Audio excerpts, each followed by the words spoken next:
بسم اللہ الرحمن الرحیم۔ سبحان اللہ سبحان اللہ۔ یہ کمال محبت ہے پیارے مسلمانوں۔ خطبہ مسنونہ کے اندر میں نے ایک آیت کریمہ آپ کے سامنے تلاوت کی، انما یتذکر اولو الالباب، عقل مند لوگ، چتر لوگ، چالاک ہوشیار لوگ نصیحت حاصل کرتے ہیں۔ نصیحت حاصل کرنا بے وقوف کا کام نہیں، نصیحت حاصل کرنا کسی جاہل کا کام نہیں۔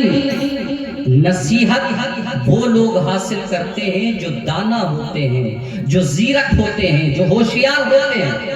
اللہ کے رسول نے فرمایا القیس من دان نفسہ وعمل لما بعد الموت، عقل مند وہ ہوتا ہے جو اپنے نفس کا محاسبہ کرتا رہتا ہے، کبھی فجر میں کرتا ہے، کبھی ظہر میں کرتا ہے، کبھی رات کی تنہائی میں کرتا ہے، کبھی مکان کے گوشے میں کرتا ہے۔ میرے مولا میں 30 سال کا ہو گیا لیکن میں نے کتنی نمازیں پڑھی ہیں، کل بروز قیامت تیری بارگاہ میں آنے کے قابل ہوں بھی یا نہیں ہوں، وہ محاسبہ کرتا رہتا ہے، وہ جائزہ لیتا رہتا ہے، وہ اپنے نفس کا خیال رکھتا ہے۔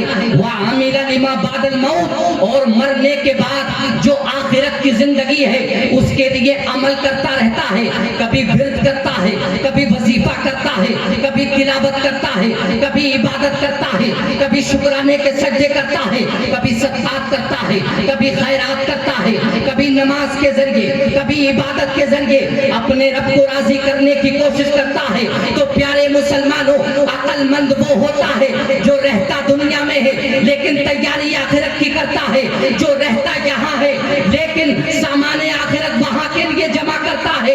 اور سرکار فرماتے ہیں والعاجز من اتبع نفسہ، اور عاجز وہ ہوتا ہے، بے وقوف وہ ہوتا ہے جو اپنے نفس کو خواہشات کا غلام بنا دیتا ہے، کبھی جوئے کی طرف جاتا ہے، کبھی شراب کی طرف جاتا ہے، کبھی غیبت کی طرف جاتا ہے، کبھی سود کی طرف جاتا ہے۔ نماز میں اس کا دل نہیں لگتا، تلاوت میں اس کا دل نہیں لگتا، مجلس رسول میں اس کا دل نہیں لگتا، کبھی ماں باپ کو گالی دیتا ہے، کبھی بڑے کا دل دکھاتا ہے، کبھی پڑوسیوں کو ٹارچر کرتا ہے۔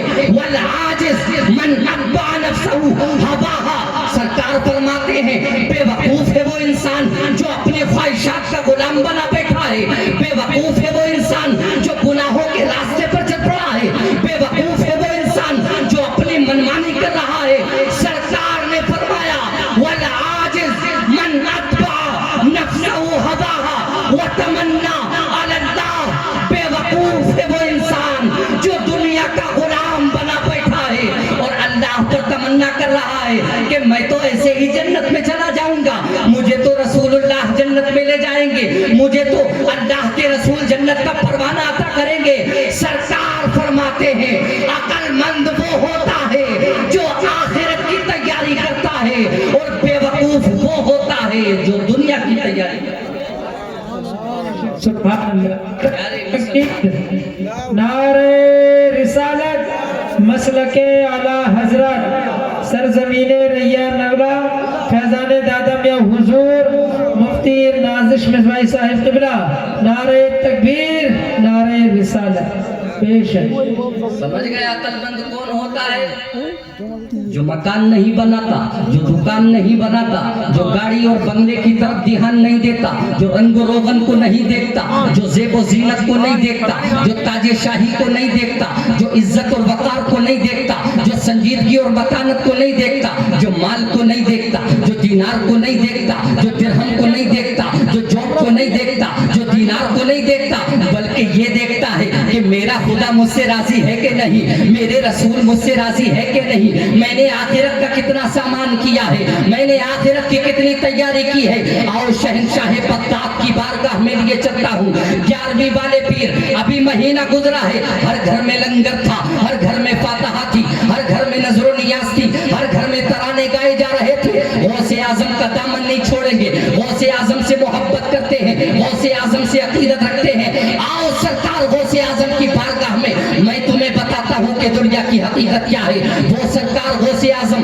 جنہوں نے 40 سال تک عشاء کے وضو سے فجر کی نماز پڑھی ہے، وہ سرکار غوث اعظم جنہوں نے 15 سال تک ایک پیر پر کھڑے ہو کر قرآن مقدس کی تلاوت کی ہے، وہ سرکار غوث اعظم جنہوں نے اپنی زندگی کا اکثر و بیشتر حصہ تعلیم حاصل کرنے میں گزار دیا، وہ سرکار غوث اعظم جو بغداد کے اندر جب باز و نصیحت کا پیغام دیا کرتے تھے تو 1000 کا مجمع نہیں، 10,000 کا مجمع نہیں، بلکہ 70,000 کا مجمع ہوا کرتا تھا۔ وہ سرکار غوث اعظم جب پہنچے ہیں خانہ کعبہ تو کعبے کی زمین پر پہنچنے کے بعد اس کے کنکریلے میدان پر اپنی پیشانی کو رکھے ہوئے ہیں، اپنے سر کو رکھے ہوئے ہیں، اپنے ماتھے کو رکھے ہوئے ہیں، اور سرکار غوث اعظم اپنی پیشانی کو اللہ کی بارگاہ میں رکھ کر یہ عرض کر رہے ہیں، اے پروردگار عالم، یا ارحم الراحمین، اے توبہ قبول فرمانے والے رب، اے پروردگار عالم، عبد القادر جیلانی تیری بارگاہ میں آیا ہے،